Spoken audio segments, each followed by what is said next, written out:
During a recent international panel celebrating the legacy of Dragon Ball, longtime series editor Kazuhiko Torishima had a surprising revelation.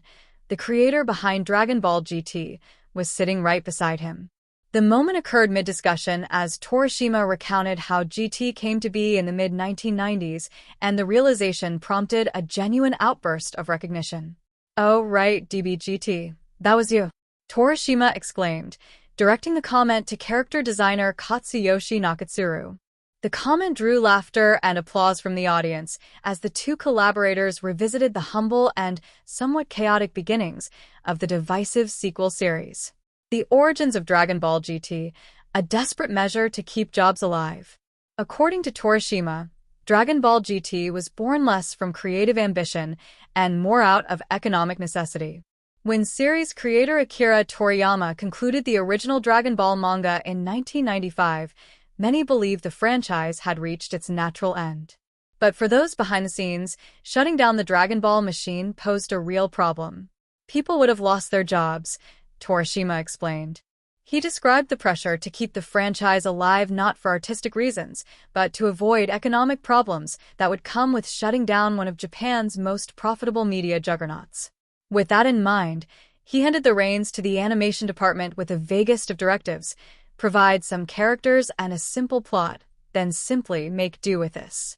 It was a sparse creative brief by any standard, but it was all Nakatsuru and the animation team had to work with when crafting Dragon Ball GT.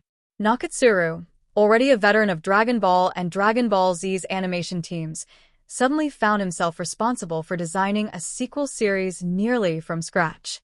Despite its divisive reception, GT has since earned a cult following and remains an essential part of Dragon Ball history.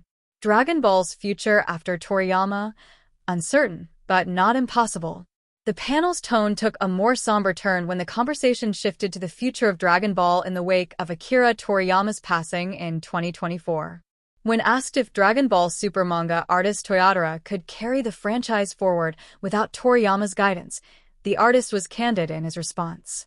"It would be not easy, but not impossible," Toyotaro said, acknowledging the challenge of continuing a legacy so closely tied to a single creator. However, he emphasized that the decision doesn't rest with him.